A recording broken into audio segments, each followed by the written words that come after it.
1950 সালে উত্তর কোরিয়া এবং দক্ষিণ কোরিয়ার যুদ্ধ চলাকালীন সময়ে আয়লা নামক একটি ছোট মেয়ের জীবনের উপর ঘটে যাওয়া গল্প নিয়ে আমাদের এবার আয়োজন। আর বন্ধুরা, ভিডিওটি অবশ্যই শুরু থেকে শেষ পর্যন্ত দেখুন, কারণ এই ভিডিওটি দেখার পর আপনার চোখে একটু হলেও পানি আসবে। তবে এই পানিটি দুঃখের নাকি সুখের তা শেষ পর্যন্ত দেখলেই বুঝতে পারবেন। 1950 সালে দক্ষিণ কোরিয়ার একটি ছোট্ট গ্রামে বসবাস করত একটি পরিবার। তাদের একটি ছোট্ট মেয়ে ছিল যার নাম ছিল শিউল। খুবই হাসিখুশি গ্রামবাসীরা খুব ভালো একটা সময় পার করছিল, কিন্তু হঠাৎ করে তাদের উপর বিমান থেকে একের পর এক বোমা নিক্ষেপ করা হয়। কারণ উত্তর দক্ষিণ কোরিয়ার মধ্যে যুদ্ধটা ততক্ষণ শুরু হয়ে গিয়েছিল, আর যেটা কিনা নিরীহ গ্রামবাসী ততক্ষণে বুঝে উঠতে পারেনি। শিউলের মা শিউলকে একটি নিরাপদ জায়গায় রেখে আসে এবং শিউলকে বলে, আমি তোমাকে কিছুক্ষণের মধ্যে নিতে আসবো, তুমি এখানে অপেক্ষা করবে আমার জন্য। কিন্তু 7 বছরের বাচ্চা মেয়েটির ধারণা ছিল না যে এটাই তার মার সাথে তার শেষ দেখা। এরপর দেখা যায় নর্থ কোরিয়ার আর্মিরা পুরো গ্রামের মানুষকে মেরে ফেলছে, আর যারা বেঁচে ছিল তাদেরকে তারা কয়েদি বানিয়ে নিয়ে যাচ্ছে। কিন্তু আর্মিরা শিউলকে খুঁজে পায়নি, আর বাচ্চা মেয়েটি তার মায়ের জন্য এখন পর্যন্ত অপেক্ষা করে যাচ্ছে। সে ভাবছে তার মা কিছুক্ষণের মধ্যেই এসে তাকে নিয়ে যাবে, কিন্তু নিষ্পাপ মেয়েটি জানে না যে তার মাকে আর্মিরা অলরেডি মেরে ফেলেছে। শিউল কাঁদতে থাকে আর এক বুক ভরা আশা নিয়ে তার মায়ের জন্য অপেক্ষা করতে থাকে। তুর্কিতে সুলাইমান নামক একজন তুর্কি সৈনিক সুলাইমান তার কলিগের সাথে সাইকেলে করে শহর থেকে কোথাও যাচ্ছিল, আর তখন নুরান নামক একটি মেয়েকে দেখে। নুরান সুলাইমানকে খুবই পছন্দ করত, আর সুলাইমান নুরানকে, কিন্তু তারা কখনোই কাউকে কিছুই বলেনি। নুরানি বান্ধবী নুরানিকে বলে, দক্ষিণ কোরিয়ার যুদ্ধের জন্য তুর্কি থেকে অনেক সৈন্যকে পাঠানো হবে, হয়তো তোমার ভালোবাসার মানুষটিকেও সেখানে যেতে হতে পারে। এটা শুনে নুরান কিছুটা ঘাবড়ে যায়, কারণ সে কোনোভাবেই চাচ্ছিল না যে তার ভালোবাসার মানুষটি কোনোভাবেই যুদ্ধে যাক। কিন্তু নুরানির ভয় বাস্তবে পরিণত হয়। আর্মি চিফ সুলাইমানকে ডেকে পাঠায়। আর্মি প্রধান সুলাইমানকে বলে, দক্ষিণ কোরিয়ার যুদ্ধের কারণে দক্ষিণ কোরিয়া তুর্কির কাছে সাহায্য চেয়েছে, আর যার ফলে তোমাকে সহ আরো অনেক সৈন্যকে সেখানে পাঠানো হবে। সুলাইমান রাতের বেলায় বাসে ফিরে এই কথা নুরানকে জানায়, কিন্তু নুরান তাকে কোনোভাবেই যেতে দিতে রাজি হয় না। সে বলতে থাকে, আমি যদি তোমাকে হারিয়ে ফেলি তখন আমার কি হবে? সুলাইমান তখন বোঝায় যে দক্ষিণ কোরিয়ার এখন তুর্কিকে অনেক প্রয়োজন, আর তুর্কি সরকারের আমাদের মতো অনেক সৈনিকের প্রয়োজন, তো আমাকে দেশের জন্য হলেও যেতে হবে। নুরান তার মনের ইচ্ছার বিরুদ্ধে হলেও সুলাইমানকে খুশি মনে বিদায় দেয়। এরপরের দৃশ্যে দেখা যায় সুলাইমান তার বেস্ট ফ্রেন্ড আলীর সাথে দক্ষিণ কোরিয়ার উদ্দেশ্যে রওনা হয়ে গেছে। সুলাইমান যাওয়ার পূর্বে তার বাবা মার উদ্দেশ্যে একটি চিঠি লিখে যায়, আর সেই চিঠিটি যখন তার বাবা মা পায় তাদের দুশ্চিন্তা হয়তো ঠিকই, কিন্তু তারা অনেকে গর্ববোধ ফিল করে। সুলাইমান আরো একটি চিঠি নুরানের উদ্দেশ্যে লেখে, আর সেই চিঠিতে এই প্রথমবারের মতো তার ভালোবাসার কথা নুরানকে জানায়। সে নুরানকে বলে, আমি খুবই শীঘ্রই ফিরে আসব, আর আমরা বিয়ে করব। এর পরের দৃশ্যে সুলাইমানের কাছে আমরা দেখতে পাই যে সুলাইমান খুব ভালো মনের একজন মানুষ। একদিন সুলাইমান কিছু পিঁপড়া দেখতে পায়, কিন্তু সে সেগুলোকে মারার পরিবর্তে তাদেরকে সে নিজ হাতে খেতে দেয়। আমরা বুঝতে পারি যে সুলাইমান লরের বৃত্ত এসব কিছু চায় না, সে মানুষের মাঝে শান্তি চায়। কিন্তু সুলাইমানের এই ভালো মানসিকতা সিনিয়র এবং তার সহযোদ্ধাদের অনেকে চিন্তায় ফেলে দেয়, কারণ যে পিঁপড়া মারতে ভয় পায় সে মানুষকে কিভাবে মারবে। সুলাইমানের জাহাজটি দক্ষিণ কোরিয়ায় পৌঁছায়। দক্ষিণ কোরিয়ার সাধারণ মানুষ যেন তাদেরকে বন্দরে স্বাগত জানায়। সুলাইমান এবং তার বন্ধু আলী যখন গাড়িতে করে ক্যাম্পের দিকে যাচ্ছিল তখন তারা চারদিকে শুধু লাশ দেখতে পায় আর মানুষের হাহাকার দেখতে পায়। তারা ক্যাম্পে পৌঁছানোর পরে একজন সৈনিক সুলাইমানকে বলতে থাকে যে আমেরিকা ঘোষণা দিয়েছে যে এই যুদ্ধ খুব তাড়াতাড়ি থেমে যাবে, আর আমরা এর ফলে খুবই দ্রুত বাড়ি ফিরে যেতে পারবো। কিন্তু সুলাইমানের ভাগ্য অতটা ভালো ছিল না। উত্তর কোরিয়ার প্লেন তখন সুলাইমানদের ক্যাম্পের উপর আক্রমণ করে বসে, আর এর ফলে সেখানে অনেক মানুষ মারা যায়। আর সুলাইমান বুঝে যায় যে এই যুদ্ধটা এত তাড়াতাড়ি থামবে না। পরের দৃশ্যে দেখা যায় সুলাইমান তার দুজন সাথী সহ শহরের দিকে জিপে করে যাচ্ছে। যাওয়ার পথে শত্রুরা তাদের উপর আক্রমণ করে বসে, আর সুলেমান এবং তার সাথীরা কোনোভাবে তাদের নিজেদের জীবন বাঁচিয়ে নেয়। তারা একটি জঙ্গলে ঢুকে, আর তার চারদিকে শুধু লাশ আর লাশ দেখতে পায়। সুলেমান একটি বাচ্চার কান্নার আওয়াজ শুনতে পায়, আর তারা তখনই সেই বাচ্চাটির কাছে চলে যায়। আর এই বাচ্চাটি আর কেউ না, এই বাচ্চাটি হচ্ছে সেই মাসুম বাচ্চাটি যার নাম ছিল সিউল।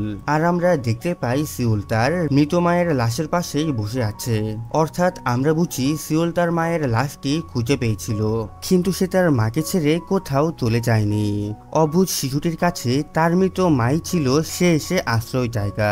সুলেমান শিউলের দিকে হাত বাড়ায়, আর শিউল কিছু না বুঝেই সুলেমানের কোলে ঝাঁপিয়ে পড়ে। এরপর তারা শিউলকে নিয়ে তাদের ক্যাম্পে ফিরে আসে। সুলেমানের এক বন্ধু সুলেমানকে জিজ্ঞেস করে এই মেয়েটি নর্থ কোরিয়ার নাকি সাউথ কোরিয়ার।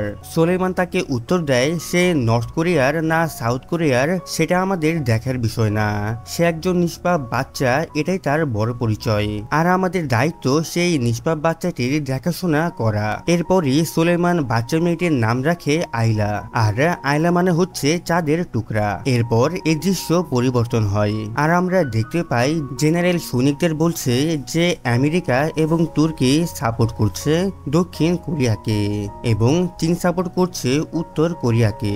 দৃশ্য চলে যায় আইলা এবং সুলেমানের কাছে। আইলা এখন সুলেমানকে ছাড়া এক মুহূর্ত থাকে না, আইলা সবসময় সুলেমানের কোলেই থাকে। একদিন সৈনিকরা তাদের ক্যাম্পে পরিবর্তন করছিল, তারা গাড়িতে করে অন্য ক্যাম্পের উদ্দেশ্যে রওনা হয়, আর তাদের সাথে ছিল আইলা। যাওয়ার পথে হঠাৎ করে সুলেমানের গাড়িটি নষ্ট হয়ে যায়, তাই তাদেরকে রেখে বাকি সৈন্যরা সামনের দিকে এগোতে থাকে। আর তখন হঠাৎ করে সুলেমানের উপর চাইনিজের কিছু সৈন্য আক্রমণ করে, আর এই প্রথম সুলেমান আইলাকে বাঁচানোর জন্য মানুষকে মেরে ফেলার ডিসিশন নেয়। সুলেমান অস্ত্র ছাড়াই কয়েকজন চাইনিজ সৈন্যকে বুদ্ধি দিয়ে মেরে ফেলে। ব্লাস্টের শব্দ শুনে সুলেমানের অন্য বন্ধুরা সেখানে চলে আসে। একটা সময় এমন হয় যে আহত সুলেমানকে একজন চাইনিজ সৈনিক প্রায় মেরে ফেলছিল, আর তখনই সুলেমানের এক বন্ধু এসে ওই চাইনিজ সৈন্যকে মেরে ফেলে আর সুলেমানকে বাঁচিয়ে নেয়। সুলেমান বেঁচে তো যায় ঠিকই, কিন্তু সে খুবই আহত হয়।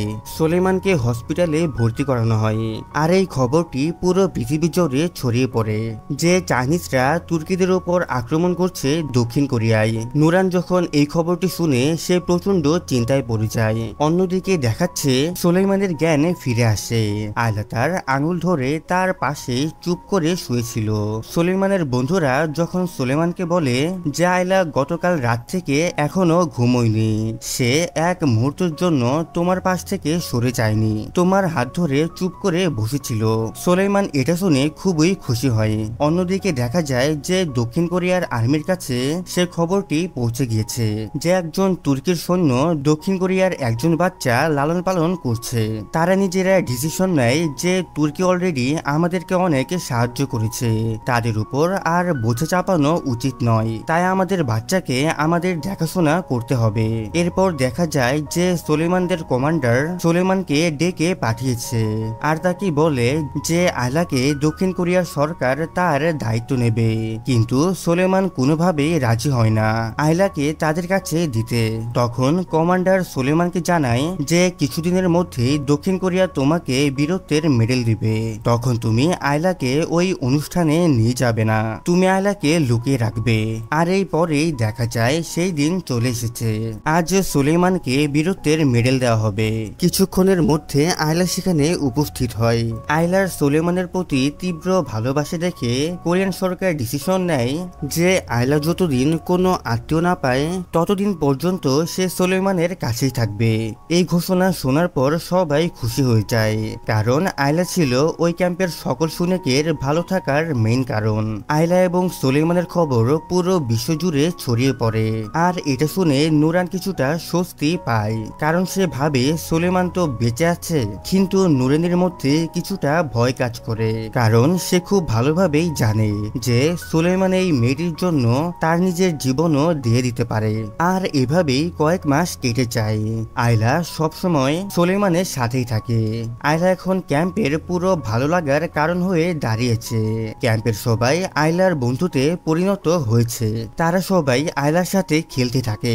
ক্যাম্পের সবাই এই ছোট্ট মানুষের মুখটি দেখে তাদের যুদ্ধের সব খারাপ স্মৃতিগুলো ভুলে থাকে। তাছাড়াও আয়লা এখন সুলেমানকে তার বাবা ভাবতে শুরু করেছে। আয়লা একদিন সুলেমানের জন্য একটি পেন্টিং করে, আর এটা দেখে সুলেমান বুঝে যায় যে আয়লা তাকে কতটা ভালোবাসে। কিছুদিন পরে সুলেমানদের পাশের শহরে একটা মেলা হচ্ছিল। তখন সুলেমান আয়লা এবং তার বন্ধুকে নিয়ে সেই মেলায় যায়। তারা অনেকে মজা করে। তারা একসাথে তিনজন অনেক ছবি তোলে। কিন্তু বাসে ফিরে আয়লা যখন ঘুমিয়ে যায়, তখন আয়লার ঘুমন্ত মুখের দিকে তাকিয়ে তারা ভাবতে থাকে কিছুদিন পর তো তাদেরকে তুর্কিতে ফিরে যেতে হবে। তখন তারা আয়লাকে ছাড়া কিভাবে থাকবে। পরের দৃশ্যে দেখা যায় যে সুলেমানের একজন বন্ধু সুলেমানকে বলছে যে পাশের গ্রামে কিছু লোক আয়লার রিলেটিভ হিসেবে তারা দাবি করছে। সুলেমান তখন তার বন্ধুকে বলে যে তুমি এই বিষয়ে কাউকে কিছু বলবে না, আমি নিজের খোঁজ খবর নিব। রাতের বেলায় সুলেমান বের হয় সেই গ্রামের উদ্দেশ্যে।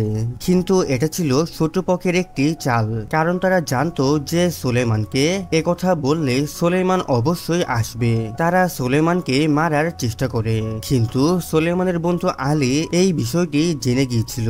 সে দ্রুত সেখানে এসে সুলেমানকে বাঁচিয়ে নেয়। আর আমরা দেখতে পাই সুলেমানের বন্ধু আলী ছিল ম্যারিলিন মনোরয় নামক একজন গায়িকার প্রচন্ড বড় ফ্যান।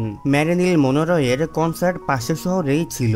সে সেখানে যেতে চাচ্ছিল, কিন্তু আলীর আজকে ডিউটি ছিল, তাই তার সেখানে যাওয়া হয় না। তখন সুলেমান তাকে বলে যে আমি তোমার জন্য একটি অটোগ্রাফ নিয়ে আসবো। সুলেমান কথা মতো আয়লাকে নিয়ে সে কনসার্টে চলে যায়, আর আয়লার জন্য সে একটি অটোগ্রাফও পেয়ে যায়। অটোগ্রাফটি সুলেমান ক্যাম্পে ফিরে তার বন্ধু আলীকে দেয়। আলী এটা দেখে খুবই খুশি হয়, আর ঠিক তখনই শত্রুদের ছোড়া একটি গুলিতে সে সেখানেই মারা যায়। সুলেমান চিরদিনের জন্য তার প্রিয় বন্ধুকে হারিয়ে ফেলে।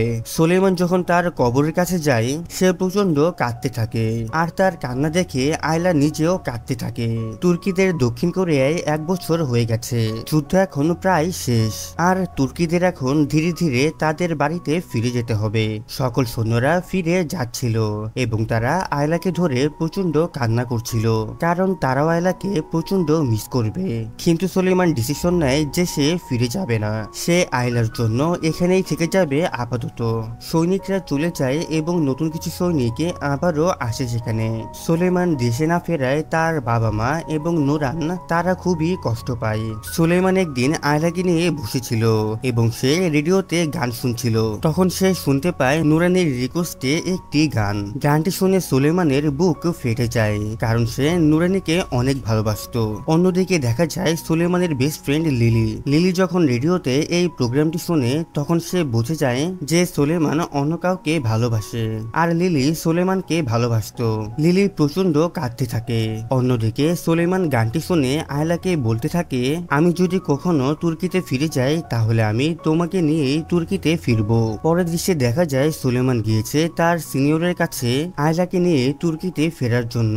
তখন তার সিনিয়র বলে এটা আর্মি, এটা কোনো মজার জায়গা নয়, তুমি যতক্ষণ আর্মিতে রয়েছো তোমাকে আর্মির সকল রুল মেনে চলতে হবে। এরপর আমরা একজন কোরিয়ান টিচারকে দেখতে পাই, সে আয়লার দায়িত্ব নিতে চায়। সে সুলেমানকে বলে যে আমাদের একটি এতিমখানা রয়েছে, সেখানে আয়লার মতো অনেক বাচ্চাই থাকে, আর তারা সেখানেই পড়াশোনা করে। সুলেমান তাকে বলে যে আয়লা মানসিকভাবে প্রস্তুত নয় যে এখনই সেখানে যাওয়ার, আমি ধীরে ধীরে তাকে মানসিকভাবে প্রস্তুত করব, তারপরই আমি আপনার কাছে দিব। এভাবেই কিছুদিন কেটে যায়। একদিন সুলেমান আয়লাকে নিয়ে সেই টিচারের কাছে যায়। সুলেমান আয়লাকে বলে যে তুমি এখন অনেক বড় হয়ে গেছো, তোমাকে এখন স্কুলে যেতে হবে। আয়লা খুশি মনে তার ক্লাসরুমে গিয়ে বসে, আর তার বন্ধুদের সাথে মিলে সে জাতীয় সঙ্গীত গাইতে থাকে।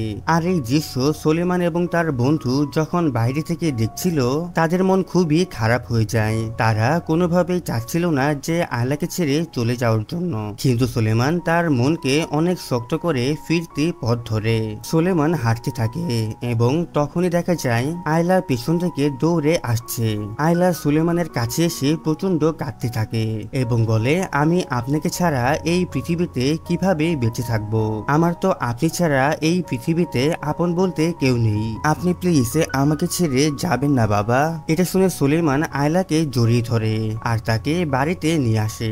সুলেমান আয়লার জন্য একটি কাঠের বাক্স বানায়, যার ভেতরে করে সুলেমান আয়লাকে তুর্কিতে নিয়ে যেতে যাচ্ছে। সে কাঠের বাক্সটা নিয়ে জাহাজে উঠতে চায়। তখন একজন সৈনিকের সন্দেহ হয়, আর সে তখনই বাক্সটি খুলে ফেলে। তারা দেখতে পায় যে ওই বাক্সের ভেতরে ছিল আয়লা। এরপরে সুলেমানকে হেডকোয়ার্টারে ডেকে পাঠানো হয়, আর সুলেমানের আর তুর্কিতে ফেরা হয় না। সেইবার সুলেমানকে কোনো শাস্তি দেওয়া হয় না, কিন্তু তার সিনিয়র তাকে বলে যে তোমার এখনই তুর্কিতে ফিরে যাওয়া উচিত। কিন্তু সুলেমান তার ডিসিশনে অনড়। সে বলতে থাকে, আমি অলরেডি আমার বেস্ট ফ্রেন্ড আলীকে হারিয়েছি, আমি আয়লাকে আর হারাতে চাই না। তখন সিনিয়র অফিসার সুলেমানকে বুঝায় যে তুমি এখন আপাতত তুর্কিতে চলে যাও, কয়েক বছর পরে সে আয়লাকে নিয়ে যেও। সুলেমানের এই কথাটি ঠিকঠাক লাগে, যার কারণে সুলেমান রাজি হয়। আর এর পরে দিনটি আসে যেদিন আয়লাকে ছেড়ে সুলেমানকে চলে যেতে হবে। সুলেমান আয়লাকে নিয়ে পোর্টে চলে আসে। সুলেমান আয়লাকে বলে যে আজ আমি বাবা হিসেবে তোমাকে ওয়াদা করছি, আমি তোমাকে একদিন না একদিন নিতে আসবই, আর এর পর থেকে আমরা চিরদিনের জন্যই একসাথে থাকবো। আয়লা তো ছোট মানুষ, সে তো এই ওয়াদার মানে বোঝে না, শুধু থাকতে চায় সুলেমানের সাথে, কারণ তার তো সুলেমান ছাড়া এই পৃথিবীতে কেউই নেই। সুলেমান আয়লাকে রেখে চোখ ভর্তি জল নিয়ে জাহাজের দিকে হাঁটতে থাকে, আর আয়লা তার পেছন দাঁড়িয়ে প্রচন্ড কাঁদতে থাকে। দৃশ্য পরিবর্তন হয়ে চলে আসে তুর্কিতে। তুর্কিতে ফেরার পরে সুলেমান জানতে পারে আরো একটি খারাপ খবর। সে জানতে পারে যে নুরানির বিয়ে হয়ে গেছে। এই খবর শুনে সুলেমান চলে যায় সরাসরি নুরানির কাছে। নুরানি তাকে বলে, তোমার জন্য আমি আর কতদিন অপেক্ষা করতাম, ওই ছোট্ট মেয়েটির জন্য কবে ফিরবে তাও জানতাম না, তাই বাধ্য হয়ে আমি বিয়ে করেছি, আর আমার পক্ষে কখনোই তোমার কাছে ফেরা সম্ভব না। এই কথা বলে নুরানি সেখান থেকে চলে যায়। এরপরে সুলেমান ডিসিশন নেয় যে সে আর এই শহরে থাকবে না, সে তার বাবা মার কাছে গিয়ে থাকবে। কিন্তু যাওয়ার আগে সে তার বেস্ট ফ্রেন্ড লিলিকে বিয়ে করে। লিলি আর সুলেমানের বিয়ের বয়স অনেক দিন হয়ে গেছে, কিন্তু সুলেমান এখনো মন খারাপ করে বসে থাকে আয়লার জন্য, এখনো আয়লার পথ ধরে বসে থাকে। লিলি এটা দেখে ডিসিশন নেয় সেও আয়লাকে খোঁজার জন্য সাহায্য করবে। লিলি কোরিয়ান এম্বাসিতে অনেকবার দৌড়ে দৌড়িয়ে করতে থাকে। একদিন কোরিয়ান এম্বাসিতে লিলি এবং সুলেমানকে ডেকে পাঠানো হয়। তারা যখন ওই এম্বাসিতে যায়, এম্বাসির অ্যাম্বাসিডর তাদেরকে বোঝানোর চেষ্টা করে আয়লাকে খুঁজে পাওয়ার আশা ছেড়ে দিতে। আয়লার নাম তো আয়লা ছিল না, আর এটাও শিওর যে আয়লার নামটা এখন পর্যন্ত আয়লাও নেই ওই দেশে, কারণ আয়লা তো ছিল একটি মুসলিম নাম। এটা শোনার পর সুলেমান খুবই হতাশ হয়ে পড়ে, কিন্তু তখন লিলি তাকে বোঝায় যে তুমি হতাশ হও না, আমি আর তুমি আমরা দুজন মিলে আয়লাকে খুঁজে বের করব। কিন্তু তারা কখনোই বুঝতে পারেনি যে তারা খুঁজতে খুঁজতে 47টা বছর পার করে দেবে। হ্যাঁ, এভাবে 47টা বছর কেটে যায়, আর দেখা যায় এখন সুলেমান আর লিলি অনেকটাই বুড়ো হয়ে গেছে। পরের দৃশ্যে দেখানো হয় যে তুর্কিতে একটি ভূমিকম্প হয়েছে, কিন্তু সুলেমান বাড়ি থেকে বাহিরে বের না হয়ে আয়লার জিনিসপত্রগুলো ঘাটাঘাটি করছে। আয়লার জিনিসপত্রগুলো সে খুবই যত্ন করে আটকে রাখছিল, আর এটা দেখে বোঝা যায় সুলেমান আয়লার জন্য এখনো পচে বসে আছে। দৃশ্য পরিবর্তন হয়ে চলে যায় আরো 5 বছর পরে। সালটা ছিল 2002। তখন ফিফা ওয়ার্ল্ড কাপ হচ্ছিল। তখন সাউথ কোরিয়া এবং জাপানের মধ্যে একটি খেলা হচ্ছিল। সুলেমান সেই খেলা টিভিতে দেখছিল, এবং টিভিতে সেই গ্যালারির মধ্যেও সুলেমান আয়লাকে খুঁজতে থাকে। আর এই দৃশ্য যখন সুলেমানের সত্যিকারের মেয়ে দেখছিল, তখন তার মন অনেকটাই খারাপ হয়ে যায়, কারণ সে চায় তার বাবা ওই বাচ্চা মেয়েটিকে আর না খুঁজুক। 52টা বছর চলে গিয়েছে, এখন অন্তত সে তার পরিবারকে সময় দিক। কিন্তু বৃদ্ধ সুলেমানের সামনে সে বাচ্চা মেয়েটির ছবি বারবার ভেসে ওঠে। সে তার কথা ভেবে বারবার চিন্তা করতে থাকে যে আয়লা এখন কেমন আছে, কোথায় আছে এবং বেঁচে আছে কিনা। এর মধ্যে একটি রিপোর্টারের ফোন আসে লিলির কাছে। রিপোর্টার তাদেরকে জানায় যে তারা আয়লার জীবনী নিয়ে একটি ছবি করতে চাচ্ছে, আর সে আয়লাকে খুঁজে পাওয়ার জন্য সুলেমানকে হেল্প করবে। এটা শুনে সুলেমান এবং লিলি খুবই খুশি হয়ে যায়। তারা ওই রিপোর্টারের সঙ্গে দেখা করতে যায়। সুলেমান ওই রিপোর্টারকে তার জীবনের সকল ঘটনা খুলে বলে। রিপোর্টার সুলেমানকে বলে, আমরা আয়লার ছোটবেলার কিছু ইনফরমেশন খুঁজে পেয়েছি, তার কিছু বন্ধুকে আমরা খুঁজে পেয়েছি, কিন্তু আয়লাকে খুঁজে পাইনি। সুলেমানের চোখে পানি চলে আসে, আর এভাবে কিছুদিন কেটে যায়। একদিন রিপোর্টারের কাছে এক ভদ্রমহিলার কল আসে। সে নিজেকে আয়লা বলে দাবি করছে। রিপোর্টার এই কথা শুনে কাউকে কিছু না বলেই তার সাথে দেখা করতে চলে যায়। রিপোর্টার সেই মহিলাকে আয়লার ছোটবেলার কিছু ছবি দেয়, আর তখন সেই মহিলা সেই ছবিগুলো দেখে কেঁদে বলে, আমার বাবা কোথায়? আর আমরা তখনই বুঝে যাই যে এই মহিলাটি অন্য কেউ না, এটি হচ্ছে সেই ছোট্ট মেয়ে আয়লা। আর এরপর চলে আসে সব থেকে ইমোশনাল দৃশ্য। সাল 2010, সুলেমান ঠিক 60 বছর পরে কোরিয়াতে আবার ফিরে আসে। সুলেমান বলতে থাকে, কোরিয়া এখন অনেকে বদলে গিয়েছে, আমি জানি না আমার বাচ্চা মেয়েটি এখানে কিভাবে বড় হয়েছে। এরপরে দেখা যায় সুলেমান একটি পার্কে গিয়েছে আয়লার সাথে দেখা করতে, আর ফাইনালি সেই সময় চলে আসে। সুলেমান আয়লাকে প্রথম দেখাতেই চিনে ফেলে এবং তারা দুজনকে জড়িয়ে ধরে প্রচন্ড কাঁদতে থাকে। এই কান্না যতটা না কষ্টের, তার থেকে অনেক বেশি সুখের। একজন বাবা তার মেয়েকে প্রমিস করেছিল 60 বছর আগে যে সে তাকে ফিরিয়ে নিয়ে যাবে। 60 বছর কেটে গেছে ঠিকই, কিন্তু বাবা তার প্রমিস রেখেছে। এরপর যখন সত্যি সত্যি আয়লা এবং সুলেমানের দেখা হয়েছিল, তার একটি সত্যিকারী ফুটেজ দেখানো হয়।